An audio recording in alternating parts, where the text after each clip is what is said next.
Halleluja! Nilqawkom ġew mill-lejla eżis aħwa intom kollha li qed issegwuna minn fuq il-YouTube u l-Facebook bħalissa 8:15 daqqu u ninaqdu flimkien magħkom li intom qed issegwuna fuq Facebook Live u fuq YouTube. Aqbdu il-kelma tal-mulej fidejkom il-Bibja. Glorja lil mulej jaqbdu l-Bibja fidejkom. Alleluja. U għajja ngħidu flimkien din it-talba. Għajja ngħidu dit-talba flimkien minn qalbna.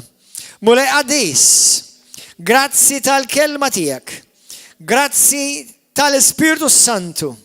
Grazzi mulej li inti ħadd kellimni, ħadd kompli tollini fil-livelli spirituali ma' Kristu Ġesu Sidi. Ġesu, għamel minni dak li trid int. Grazzi mulej Qadis li inti tkompli timlini saħħaħni u grazzi li l-pjan ta' l-għadu kontra ta' ħajti ma jirnexxix kontra tiegħi. Irċivi glorja u nur u tifħir f'isem Ġesu Kristu. Alleluja. Amen. Halleluja. Poġġi bil-qeda s-saħwa. Grazzi mulej illum.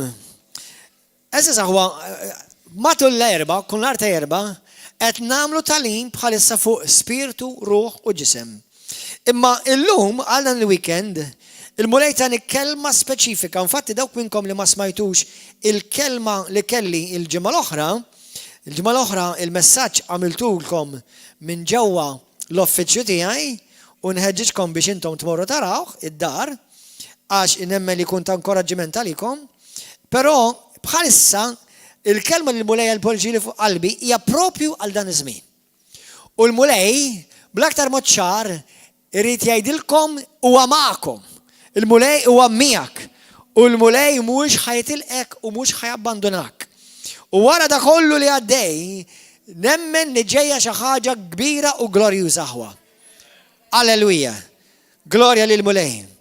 Fl-ewwel Samwel, jekk tridu aqrawha waħedkom, għax l-istorja ta' fuqha sew.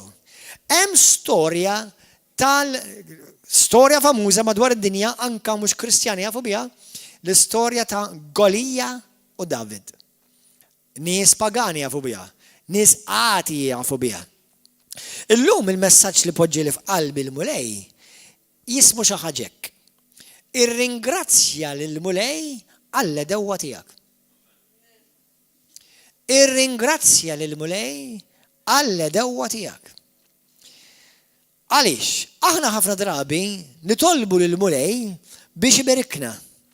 U ma fija xej, irħilu li aħna diġà mberkin fi Kristu Ġesu, ma fija xej li titlob il-mulej birkek. Għamela. Però ħafna drabi ma nirrealizzawx li meta l-mulej jrid ibirkek, mhux bil-fors ħajuża l-ħbieb tiegħek, u laqqas il-qraba tiegħek, u laqqas dawk li tant iħobbuk jożuk. Xi kultant il-mulej ħajbirkek propju bl-iktar nies li joboduk. U ma jistgħux għalik.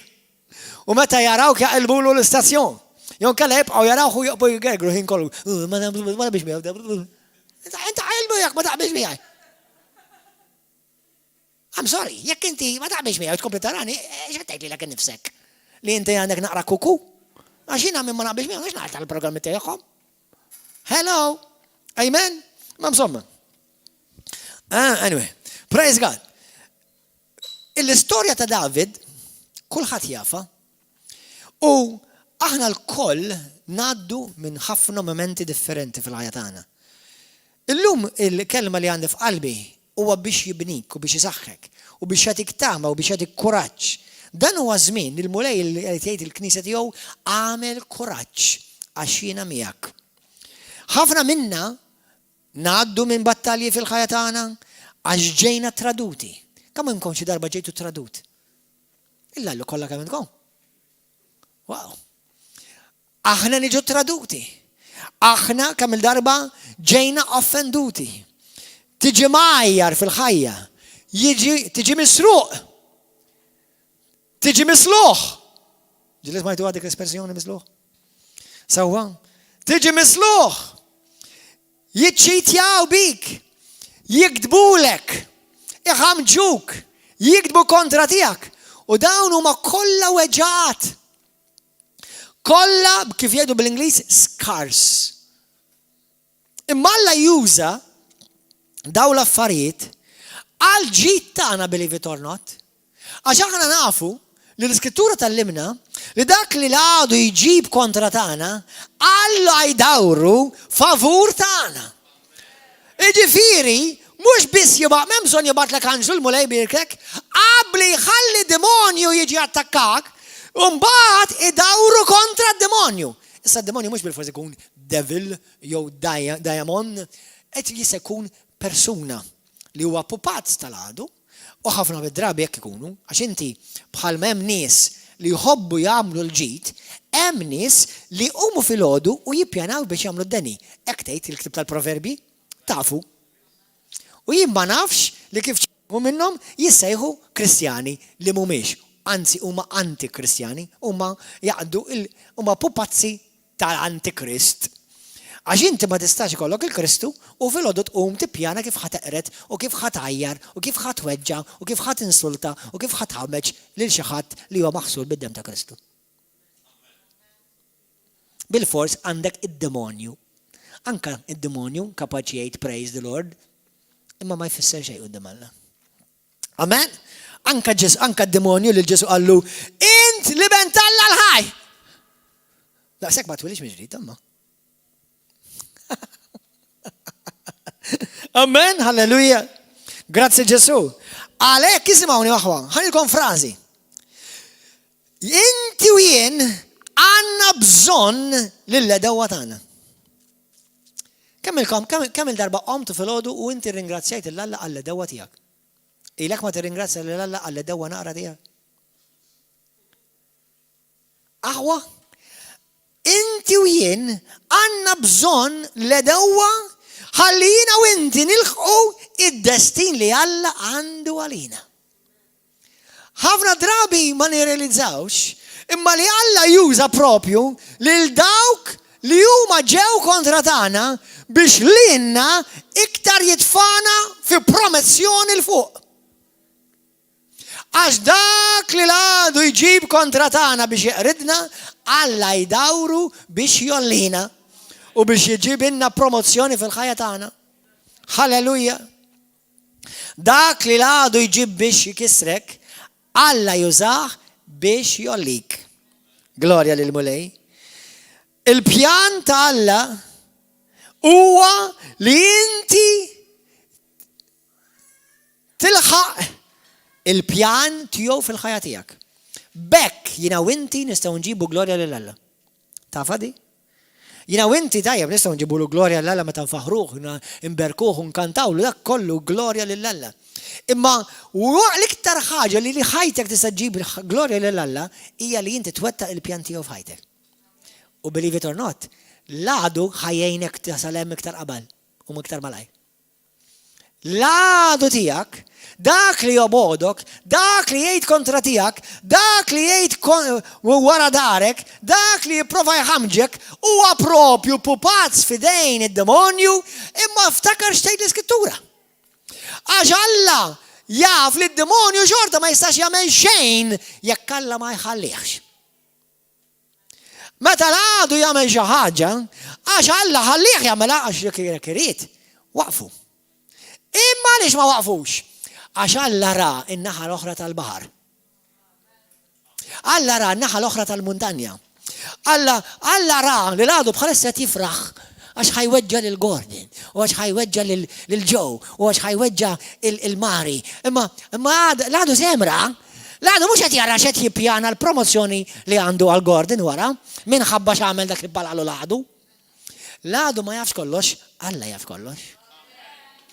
Amen. Halleluja. Ħanatu eżempju, għaw, sister oħtna. ħadet pjaċir li kienet marrida. ħadet pjaċir iju zewġa mill-battalja li kellhom jgħaddu biex jelbu marda li tobba qalula hemm ċans li ħadoqtlok u ma kien hemm xkura għalija. Imma xi baqgħet iżżomm mal-kelma tal-mulej. Baqgħet iżżomm mal-wedid ta' Ġesu Kristu. Baqgħet iżżomm ma' fuq Ġesu. U qabli għaddit minn żmien forsi qalet mulej minti żgur qed tismani. Halleluja. U llum ġiet hawnhekk u tagħti testimonjanza li jiena nfejqa minn kankru totali. Halleluja. Alla batilha l-marda 100% le. Imma Alla tal-fejqan u llum għandha testimonjanza li dak l-istess sadu prova jaqridilha ħajjita għandha testimonjanza biex tagħti l-kuraġġ lil mijiet u eluf oħrajn li għaddew mill-istess martirju li għadditi biex tagħtihom qawwa u kuraġġ li huma jistgħu jfiqu wkoll. Halleluja! Għalhekk meta aħna ngħidu l-għadu dak li jġib kontra tiegħek Alla jdawru favur tiegħek. Halleluja! Grazzi mulej. Aħna kollha naħdu pjaċir bit-testimonjanzi.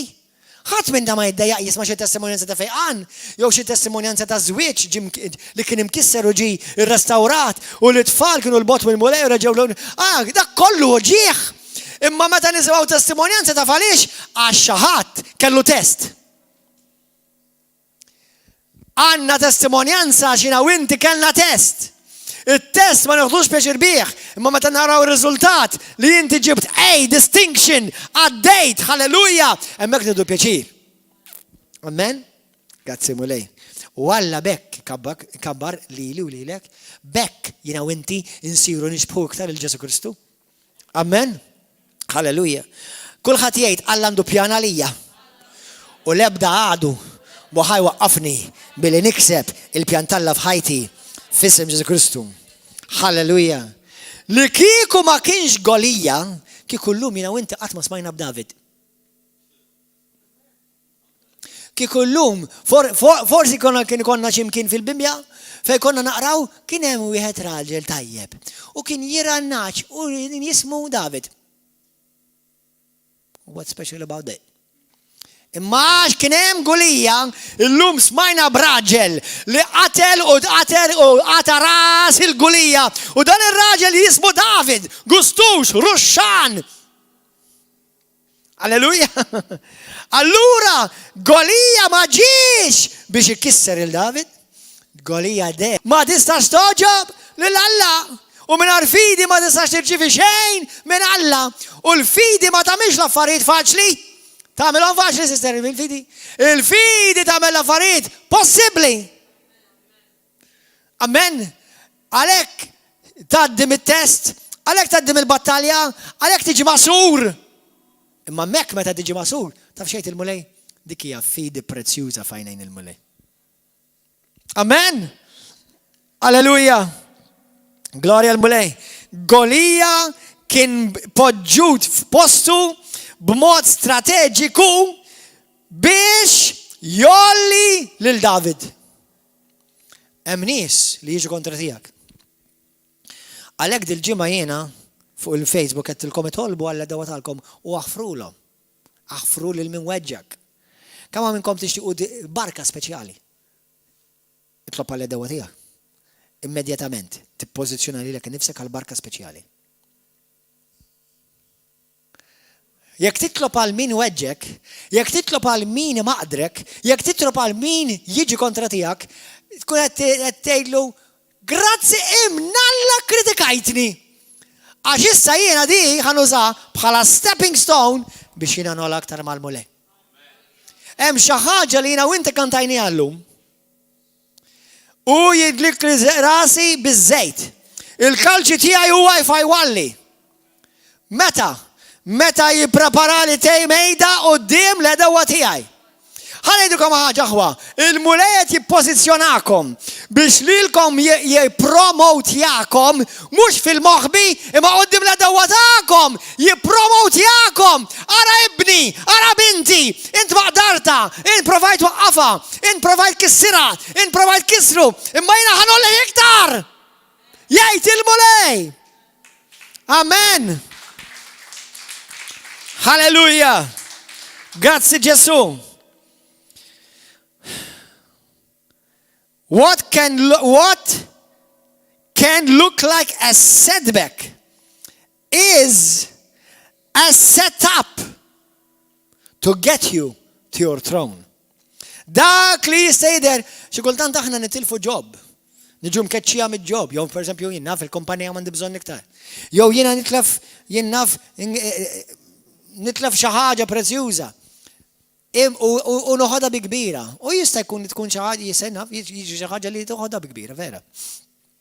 Imma ninsew li dik hija opportunità Alla jekk jiena niddilja magħha tajjeb, jiena niddilja ma' dik is-sitwazzjoni b'mod kif joġob il-Alla u dejjem bil-fidi, dik il-ħaġa tkun il-ħaġa propja li Alla juża biex lilek jollik.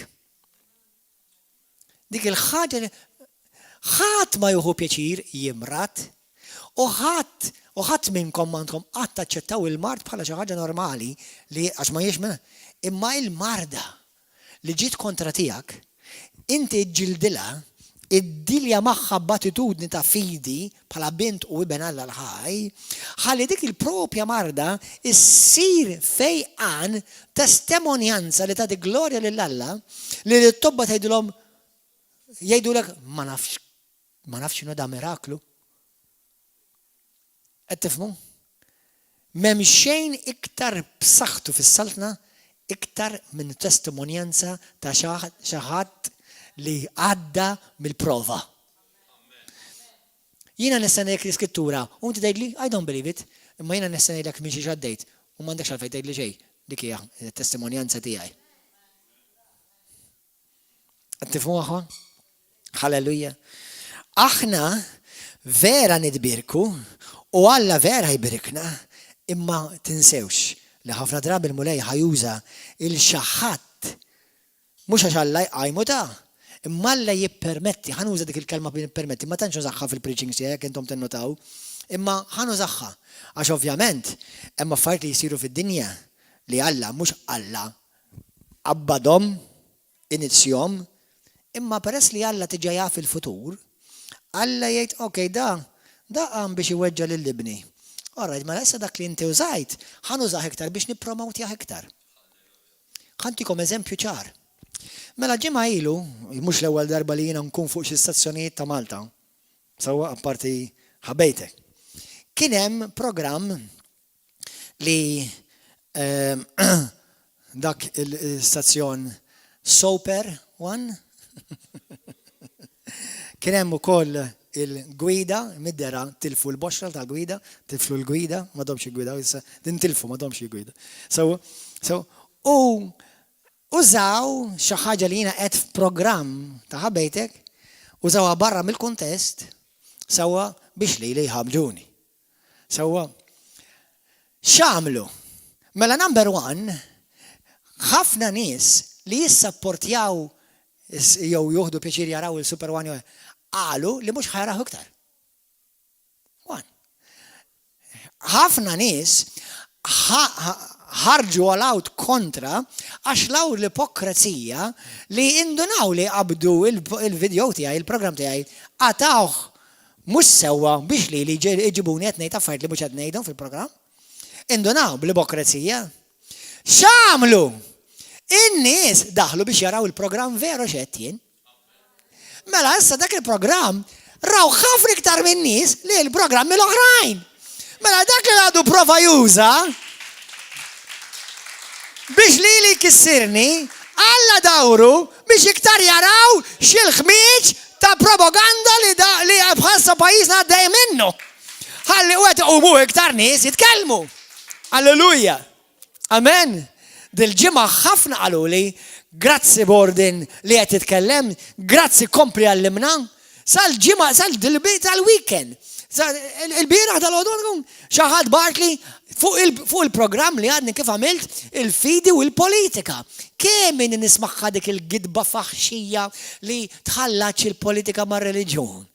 Mela nsejna l-ewwel ħaġa li jagħmlu il-politikanti meta jieħdu l-karga ibusu s-salib. Mela daħluh hemmhekk għavolja mhux reliġjon daħlu l-Kristu propja. Sewwa. U meta qabel il-Parlament jitolbu mela daħluh sena ftit. Mela il-konverzazzjoni, l-statement tħallax il-politika u il-fidi u il-reliġjon hija falsa, hija gidba lil mulej għalli jgħidilhom il-poplu Malti li din hija gidba propaganda mid-demonju u ħafna mill-poplu tiegħi xtraħħa u belaħħa. Imma f'isem Kristu l-gideb qed jiġi issa mikxuf. Għax aħna mhux mill-politika ma nix inħaltu, aħna bħala Kristjani, aħna ġejna minn bawta biex ikunu dawl tad-dinja, il-melħ tal-art, u nxandru l-Vanġelu lin-nazzjonijiet kollha. Amen? Allura l-verità toħroġ. Grazzi mulej. Hallelujah. We all want to be blessed, but sometimes the way it comes is not the way we expect. Xi kultant li aħna nippretendu ċertu barkiet li jiġu mhux b'mod li aħna forsi nippretendu li ħajġu. Ismawni aħna tipprovawx tintoġbu mal-idewwa tagħkom. Ejt il-dak taħdejk, iqaf ipprova nintoġob mal-idewwa tiegħek. Xi ħadd darba għalek. Għal min iħobbok m'għandekx għalfejn tipprova tfehmu xejn. Min jobodok tgħidlu kemm tgħidlu tfehmu kemm tipprova tfehmu għal xejn. Qed tifhmu? Mela min iħobbni lili jara vera xett u xi pritkajt u fil-kuntest. Ma min jobodni ħaj jipprova jħammiġni. U min jagħmel dan ix-xogħol jew lili jew nies oħra talla, ftakru u żommu moħħkom dawn huma pupazzi tad-demonju għax minnu vera talla dawn l-affarijiet kieku ma jagħmlux. Amen? Halleluja. Grazzi Ġesu. Glorja lil mulej. Amen. Mela iqaf ipprova ntoġob mal-edewwa tiegħek. Amen. Ma Alla anke meta tkun ser l-isfel hija opportunità biex Alla jollik u jisparak il fuq. Ħajjkom aħwa. Aħna xi kultant naraw ġieli rajtuhom dawk il-catapults. Meta intom tlabtu għal fejqan? Meta intom tlabtu għal breakthrough? Meta intom tlabtu biex il-familja tagħkom tkun imbirka, iż-żwieġ tiegħek ikun imbirek, biex il-kumpanija tiegħek tkun imbirka, tlabt u tiġi dejli passer. La fajt marru għar mhux aħjar. Wait. Għaliex? Għax il-ġara il-mulej ġibdak lura. Mbagħad ħajsparak. Pum! Dik il-ħin, dak iż-żmien li inti tħossu qisu l-affarijiet saru għar millu sara, u dak il-ħin li Alla ġibdak lura. Bħal vleġġa. Inti kif tispara vleġġa? Tispara vleġġa mhux billi tibgħat l qudiem, billi tibgħat lura. Jiena u inti jekk naqbdu, hawn xi ħadd ġieli battu vleġġa? Mela mhux lem ħadd tispara kif qed ġibda lura. Ngħidlek inti rajġmi.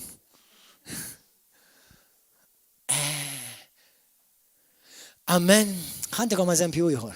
Kemm minnkom ġieli issaqqu l-qsari bil-pipe tal-ilma. Ġieli issaqqu mela aħna jiena d-dar qudiem id-dar tiegħi għandna l-qsari u xi kultant noqgħod inżaqqi. U jekk ikolli nilgħab bil-ilma. Din ngħidlek għaliex number one. Issa din hija s-sajki tiegħi. Però nemmen li hija sajki healthy. Nemmen ħanikom għaliex. Number one, l-għadu dejjem jattakka lil xi ħadd aħjar minnu. Come on, aħwa kulħadd jgħidha. L-għadu dejjem jattakka lil xi ħadd aħjar minnu. Mela l-ewwel ħaġa li ngħid thank you tal-li fakkarti li jien aħjar minni.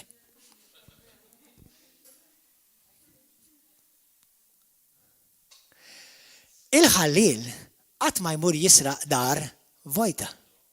Imur jipprova jisraq dar li fija x'toħdilha.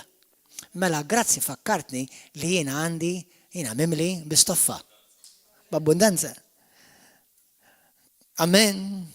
Ħaġa oħra li niftakar li grazzi li qed fakkarni kemm jien prezzjuż u kemm jien midluk u kemm jien magħżul. Grazzi tal-li fakkartni. Grazzi tal-li fakkartni li jien hemm id-dilka talla fuq ħajti. Ismawni, kont ħanaqrah u grazzi mulej li Matthew u l-grupp tiegħu raw għamlu diskallu. Salmi 23, morru hemmhekk malaj. ħanaqraħħalkom malajr. Il-mulej u r-rajti għaj xej ma jinqasni f'merat kollha ħdura jqedni. Ħdej l-ilma fejn istrieħ joħodni. Hemm u jrejjaqni imexxini fit-triq tas-sewwa minħabba li sem tiegħu. Imqar jekk nimxi f'wied mudlam ma nibżax mill-ħsara għax int miegħi. Il-ħatar tiegħi u l-aslux tiegħek, il-ħatar tiegħek u l-aslux tiegħek huma jwensuni. Inti tħejja mejda għalija wara l-kwinti u fil-moħbi fejn ħadd ma jarani.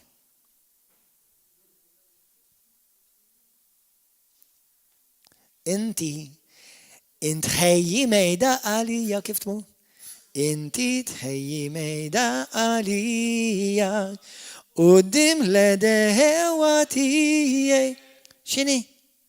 Mela Alla, meta xi ħadd jgħajrek, jattakkak, jirreġettak, jipprova jimmala famak, grazzi, mulej, tal-li qed tħejjili mejda qudiem l-edewa tiegħi. U biż-żejt tidlik li rasi. Ħanikom di fija rivelazzjoni. Iktar ma jattakkak l-għadu, iktar Alla jennointjak bil-qawwa. The greater the attack against you, the greater the anointing will increase upon your head. Amen. Interessanti li Alla qed jistenna biex jidlik li rasi qudiem l-edewa. Iktar ma l-għadu jiġi kontra tiegħek, iktar Alla jiddilkek bil-qawwa tal-Ispirtu tiegħu. U l-kalċi tiegħek ifawwarulek qudiem l-edewa tiegħek. Jiġifieri l-promozzjoni ġejja u anke l-għadu tiegħek ħajara. Alleluja. Glorja l-mulej. Grazzi li inti tfakkarni lill-għadu da tittejdu. Li jien mażul minn Alla.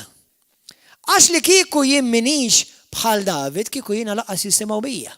Imma x'jien mażul minn Alla, l-għadu attakkani bħal ma d-dubbin u n-nemus jattakkaw id-dawl. U kif imissu d-dawl, jaqaw. Halleluja. Darba kontet dal-statement jien. Grazzi mulej. Darba fuq il-Facebook għamiltek. Et grazzi li għamilt li ħajti iċ-ċentru ta' ħajtek. Fimta di? Lil dawk li attakkawk, taf x'qed jgħidulek, tant int importanti li għamilnik iċ-ċentru ta' ħajjitna. Għax tant għandna ħajjitna vojta u bla sens, inti ġibilna l-ħajja u s-sens f'ħajjitna. Thank you for your attention. Grazzi tal-attenzjoni. Amen. Halleluja, grazzi l-mulej. U min jagħmel daw l-affarijiet, peress li mhumiex magħrufa, peress li m'hemmx isem, peress li huma xejn u huma zero, allura jippruvaw isibu l-meaning u s-sinifikat ta' ħajjithom billi attakkaw lilek. That's it. U inti niftakar l-istorja li darba kien raġel tal-mulej, unfakkarilkom u tinsawix. Darba kien hemm ġuvni, natives America, l-Amerikani tal-art tal-Amerika. U dal-ġuvni mar saqsi lin-nannu tiegħu u qallu nannu, qallu għaliex, qallu meta ikun hawn il-full moon jitant jibda jinaj il-lupu. U jwerza, għallu ibni, għallu inti ma tafx għaliex jinaj. Għallu inti unnotajt x'jagħmel il-qamar meta l-lupu jibda jajjat u jinaj. Għallu notajtu x'jagħmel il-qamar. U dak ħakna qarasu. Għallu xejta, għallu ma jidillix jagħmel xejn. Għallu x'jagħmel? Għallu il-qamar ikompli jiddi waqt il-lupu ikompli jajjat. Aħwa, meta l-pup jibdaw jajtu, xogħlok huwa tkompli tiddi. U tħalli l-lupu daqs li kieku laqqas jeżisti. U tikkalkulax, kompli jiddi. Continue to shine for Jesus Christ. Hallelujah. Amen. Grazzi mulej. Alla għajmek biex inti tesponi il-gideb billi tkompli xandar il-verità. Alla poġġa jdejk fuqek u għalek laqdu jobodok.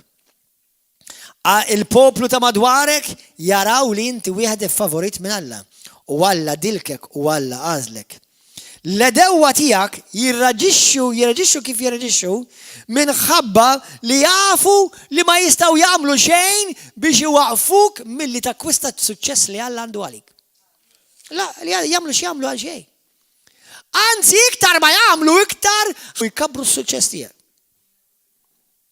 Darba wieħed ġurnalist xi klessin ilu ċempilli ta' spiss ċemplu l-ġurnalisti. U għed ġurnalist għalli nixtiequ nagħmlu lek intervista fuq so and so. U għetlu jimporta tmur tkellem il-pastors l-oħrajn. Għetlu jien għandi coverage biżejjed. Għetlu msiken dawk m'għandhomx coverage, jien għandi coverage biżejjed, jafuni biżejjed. Għalli mela, għalli nkellem il-ħadd ieħor. Għalli qed inkellem lilek, għalli għax inti l-iktar predikatur li inti segwit f'Malta. Thanks for your encouragement. I needed to hear that. Tinnejdukom il-verità x'qaluli? Issa mhux qiegħed f'kompetizzjoni, Ġifiet ngħidilkom dak klim onesta bil-verità, mhux qiegħed f'competition. Għalli iktar jisimgħu lilek il-Maltin mill-Isqof ta' Malta. Għalli għalhekk ikkuntattjajt lilek. Jafu fejn hu l-għasel? Kapix aħwa? Meta taraw il xi ħadd qed jiġi kritikat u attakkat, tamlux bħal tiġiġa isa brasa maqtawa, ara x'għamel da, tatten. Għaliex attakkaw il-daw? Jaqgħu għamel xi ħaġa li fsilhom il-kallu? Jaqgħu qed jgħid xi ħaġa li mhux popolari magħhom? Jaqgħu jekk tikxfilhom il-Maltin kif ngħidu jaqgħu qed jikxfilhom l-awarhom? Għalhekk qed jattakkaw. Jaqgħu għamlu xi ħaġa li l-hom messilhom l-interessi tagħhom? Kapix aħwa? Think. Amen? Amen aħwa? Are you okay, boys and girls? Alleluja. Alla jippermetti lill-għadu jiġi kontra tiegħek. Imma għaxu jaf li inti ġejt imqajjem f'dan iż-żmien biex inti ġib fix-xejn lil dewwa tiegħek. Halleluja. Alla jaf li l-dewwa tiegħek niżlin. Wasal lilek biex inti tuħu il-premju u hu jieħu il-glorja. Amen. Halleluja. Alla juża l-affarijiet negattivi biex lilna iżomna f'battalja f'mod u f'attitudni ta' taqbida. Li kieku jiena u inti immaġinaw li kieku dejjem jiġina dak kollu kif iridu, x'in irridu, kollox kif jgħidu bl-Ingliż jew Amerikan hunky dory. Ġieli smajtu dik hunky dory? Qatt ma jkollok diffikultà, qatt ma jkollok challenge, kieku inti taf kif issir spiritwalment, hekk patata. Inti kif tista' tkabbar il-muscles jekk ma tmurx il-ġim tippressa it-toqol ħafna tqal milli inti kapaċi tiflaħ. Imma inti ma tafx kapaċi tiflaħ sakemm ipoġġulek fuq. Kapaċi tiflaħ sakemm ipoġġulek fuq. U Alla meta Alla qed jgħidlek ibni dik il-pressjoni li ġiet fuqek, ġiet fuqek jien ippermettejta li tiġi fuqek, imma jiena ħanurik li inti kapaċi tiflaħ tiegħek għaliha u int kapaċi tirbaħ kontra tagħha. Halleluja. U fl-istess ħin inti tkun qed tkabbar il-muskoli, qed issir tixbaħ iktar lil Ġesu Kristu u l-għadu iktar qed jitkisser bis-suċċess tiegħek. Qed tifhmuha? Grazzi mulej. I'm encouraged. I'm encouraged. Jekk l-għadu ma ġiex kontra tiegħek, jew l-għadu qatt ma ġie kontra tiegħek, I wanna ask you, nsaqsi lilek nifsek. Jiena qed nagħmel kollha sew. Jiena qed nagħmel xejn li jirritaħ lill-għadu. Mur aqra fuq in-nies kbar li Alla uża madwar iż-żminijiet. Kemm għamlu affarijiet li l-għadu iffirċjaw imma l-għadu tilef. Dejjem tilef. Għalhekk meta tħossok sejja lura qed tinġibet lura, Alla lest biex jgħod.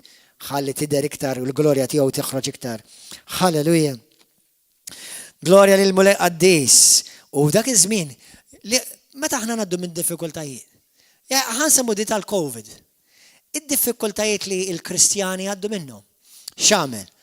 Vera l-għadu xorta juża żminijiet bħal da biex jipprova jkisser il-Knisja. Ma fl-istess ħin, kemm Kristjani iktar talbu? Kemm iktar Kristjani għattaw ħin jitolbu f'dan iż-żmien? Kemm iktar gruppi iffurmaw fuq il-Facebook jitolbu fl-imkien u jevanġelizzaw? Titnejdilkom xi ħaġa, nazzarda ngħid li f'daw is-snin da fiż-żmien tal-COVID iktar ammidna nies f'dan iż-żmien aħna minn żmien ta' qabel. Iktar ċempluli u kontattjaw nies fuq Facebook nixtieq niġi l-fellowship. Iwa issa tiġi l-fellowship. Inna ton miftuħin issa tiġi. Kapix? Mis-seta ngħidilkom ta'. Iktar ammidna nies, iktar nersqu lis lejl mulej f'dan iż-żmien. By percentage. Amen? Halleluja. Għax dak li l-għadu jġib kontra tijak, Alla jdawru favur tijak. Halleluja, u għal-glorja tijaw. Glorja l-mulej. Alla juża l-ledewa tijak. Min għalijom li għat jirbħu, imma ma jafux xinu ġeja għalijom. Ma jafux xinu ġeja għalijom. U jekk inti tisseħ kristjan, għod attent li ma tkunx stess li għattamel il-xol tal-għadu. Alright? Għadu attent jaħwa. Ftakar dan. Alla jagħmel ħafna opri fid-dlam. Il-Bibja tgħidlek Alla ikkrea d-dinja mid-dlam. U mid-dlam Alla ħareġ id-dawl. Alla jifforma ħafna. Infatti xi anke l-Iskrittura fil-Ktieb tas-Salmi jiena u inti ġejna iffurmati fid-dlam. U mbagħad ħareġ wieħed bħalek ara kemm inti gustus. Ara kemm inti sabiħa. Amen. Jiġifieri mhux kollox ħażin li joħroġ li jidher dlam. Jekk Alla għandu idu fih ġejja xi ħaġa glorjuża minna. Amen. L-ritratti. Illum il-ġurnata vera llum taqbad u tdaħħal iċ-ċip u titprinti ritratti jekk trid. Imma meta kien hemm iż-żmien li jagħmlu ritratti, inti tieħu ritratt, tieħu negattiva, jaħduha fid-dlam ċappa u minn dik il-negattiva joħorġu image sabiħ. Aħwa, ħafna drabi, jina u inti nkunu għaddej minn żmien tal-lam. Ftakar di, Alla ħajoħroġ image sabiħ. Alla ħajoħroġ testimonjanza kbira. Ma tantx użajt Skritturi magħkom illum, però ħan użada, apparti Salmi 23. Jekk aħna naqraw Rumani 8, morru hemm. Skritturi li u inti għandna nkunu nafuha sew din. Rumani kapitlu 8. Dan huwa messaġġ ta' inkoraġġiment, mhux messaġġ teoloġiku, messaġġ biex inqawwilek il-fidi f'dan iż-żminijiet ta' diffikultà li l-dinja kollha għaddejjin minnha. Imma għalkemm aħna fid-dinja ma naġixxux bħad-dinja. Amen? Alleluja. Rumani 8, vers 31, ħafna minnkom tafuha bl-amment. U għandkom tkunu tafuha bl-amment. Tgħid hekk isimgħuha.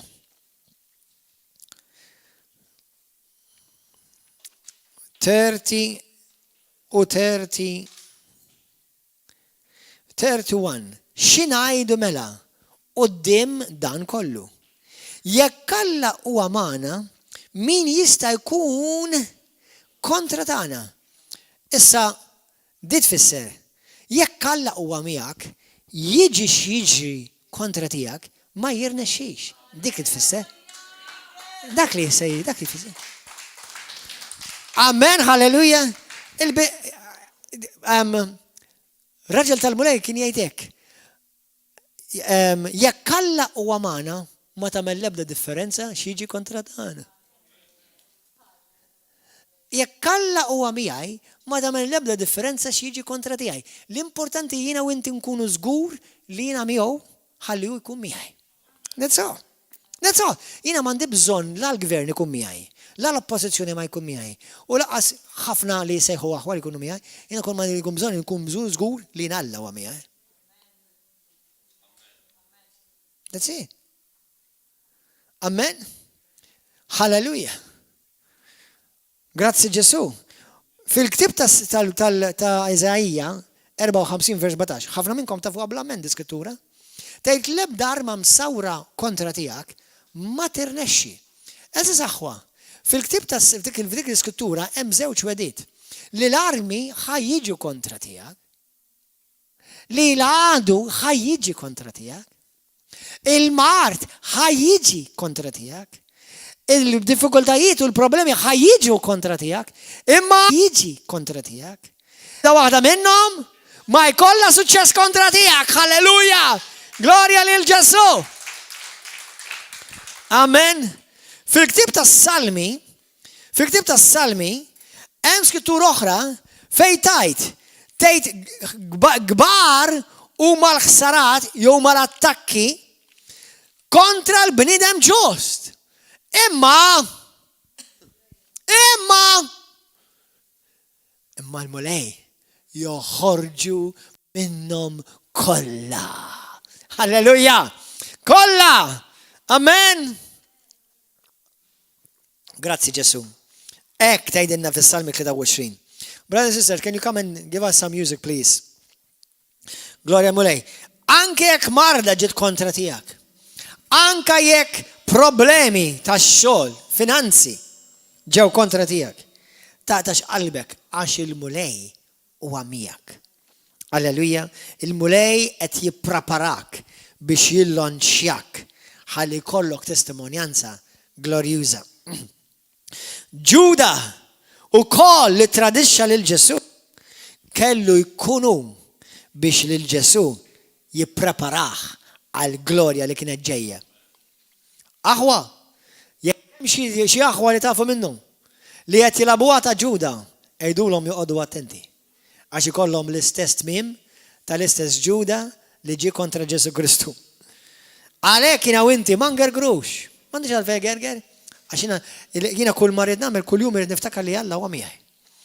Alla huwa miegħi. Kull meta tqum filgħodu għamel hekk, grazzi mulej li inti miegħi. U la inti miegħi xejn mhu se jirnexxi dak li jiġi kontra tiegħi. Halleluja, grazzi Ġesu. Aħwa, meta Alla qajjem il-David u Alla uża lil Golija, it-tmiem ta' David kien glorja, it-tmiem ta' Golija kien dannazzjoni. Mhux biss Alla jrid jolli lilek, imma jrid iġib fix-xejn lill-għadu tiegħek. Amen. Kulħadd jgħidha warajja l-għadu tiegħek ġej fix-xejn dal-waqt għax ġi kontra tiegħi. La ġi kontra tiegħi Alla qajmu biex iġibu fix-xejn f'isem Ġesu Kristu. Halleluja. Amen. Grazzi mulej. Dawk li insulentawk, dawk li kritikawk, dawk li għamlu affarijiet biex apposta jipprovaw weġġawk. Ejdulhom millum il-qudiem, grazzi mulej għalik. Grazzi li ġejt kontra tiegħi. Grazzi li attakkajtni, grazzi li kritikajtni. Għadek ma taf x'inhu ġej għalik, imma jiena naf x'inhu ġej għalija. Amen. Grazzi mulej. Tiġġielitx battalji bla sens. Għalhekk intkom l-aħwa ngħidilkom fuq il-Facebook, toqgħodux targumentaw fuq Facebook. Tpaxxux lill-għadu. Amen. Alla jħajuża lill-edewa tiegħek biex jiberkuk, biex lilek jippożizzjonak għal promozzjoni akbar. Ftakar din u ħanitolbu li l-għadu huwa giddib, kulħadd jgħid l-għadu huwa giddib. U dak li qalli, propju dak li qalli, l-oppost huwa l-verità. Inti m'intix ħadd fiq, din hija marda serja. Min qallek dik il-mulej għalilek jew l-għadu. Mela l-oppost hija l-verità. Int ħadd fiq. F'dik il-ħaġa li inti qed tagħmel dik ħadd qatt ma rnexxielu, int mhux ħajr nexxielek, dik Alla qalilek jew l-għadu. Irringrazzja li qalilek l-għadu. Irringrazzja lil mulej li l-għadu qalilek dik il-kelma, għax fakrek li l-oppost li qallek huwa l-verità. Halleluja. Grazzi Ġesu. Jiena ħanilkom aħwa, mhux kull ħaġa żgħira hija żvantaġġ fil-ħajja. Meta jiena kont ballarin, jiena żgħir. Sar ħila ġewwa vija ġigant kbir. Imma minn barra jiena żgħir. Allura peress li jiena kont żgħir fiżikament, u għadni żgħir, sewwa, meta kont fil-balè, fil-kumpanija tal-balè, ħafna drabi ma kienux ħalluni nisfen mal-komplement tal-kor. Allora kont nispiċċa niġi moti rwoli ta' prinċipal u ta' solist. Mela dak li jiena li meta konzer kienu jgħidula x'inti żgħir, inti bqajt żgħir. Dak li kienu jgħiduli kienu jbulewni fuq għas jiena m'iniex xi tikka. Sewwa. U Alla għasar il dan iż-żgħir. Meta mitħarani taf xejn li ara żgħir tiegħi, bqajt żgħir. Tifhem? Sewwa meta allura Meta spiċċa dak li xi darba kienu jgħiruni bih għax jiena kont żgħir, spiċċajt propju dak li Alla lili uża biex anke fil-karriera tiegħi jiena niġi promoted. Għax kont jien li kont nieħu ruoli ta' solist. Għax l-oħrajn kollha l-istess u jiena kont l-uniku l-eċċezzjoni nidher differenti. Halleluja! Amen, halleluja. Praise God. Ftakru aħwa li jekk Alla huwa miegħek, intu Alla il-maġġoranza. Kulħadd jgħidha di, jekk Alla huwa miegħi, jien u Alla il-maġġoranza. Għax ikbaru dak li jammar fija minn dak li hemm fid-dinja. Alla ra in-naħa l-oħra tal-muntanja. Qabli tħossok li bħalissa qiegħed quddiem il-Baħar l-Aħmar u m'għandekx fejn sejjer. Stenna, il-baħar ħajnqasam qudiemek. Alla rak in-naħa l-oħra. Halleluja. Alla ġabek f'din il-moment biex inti taqsam il-Baħar l-Aħmar, biex inti tagħmel l-impossibbli, biex Alla juri fik il-glorja tiegħu. Grazzi Ġesu. Halleluja. Jekk inti tħossok taħt pressjoni, ftakar dan huwa żmien tal-promozzjoni. Grazzi Ġesu. Ħanaqralkom l-aħħar skrittura. Romani kapitlu 8, vers 11, mbagħad naqraw minn vers 35. Għaw xaħat minnkom tgħid li pastor kelli bżonn nisma' il-kelma biex inkoraġġini. Amen. U l-mulej jrid jinkoraġġi l-poplu tiegħu bħalissa. Glorja lilek Missi Qaddis. Din l-iskrittura ħafna minnkom tafuha. Meta Ġesu mar fil-Getsemani, il-Getsemani tfisser il-post fejn tiġi masur. Aħwa jiena u inti kollha nħobbu l-glorja. U infatti ġejna kreati għall-glorja. Imma ninsew li hemm il-post tal-Getsemani fejn irridu niġu masura. Però nisimgħuni, meta Ġesu kien masur, imbiċċer fuq salib, imsallab u mitfun taħt l-art. Kienet din l-iskrittura li jiena u inti nikklejmjaw li ħadmet fih. Vers 11. Għax jekk l-ispirtu ta' dak li qajjem il-Ġesu mill-imwiet jammar fikom, Alla stess li qajjem il-Kristu mill-imwiet. Qajjem għal-ħajja wkoll il-ġisem mejjetakom bis-saħħa tal-ispirtu li jammar fikom. Eżiż aħwa, jekk inti għaddej minn żmien ta' sir, it's okay.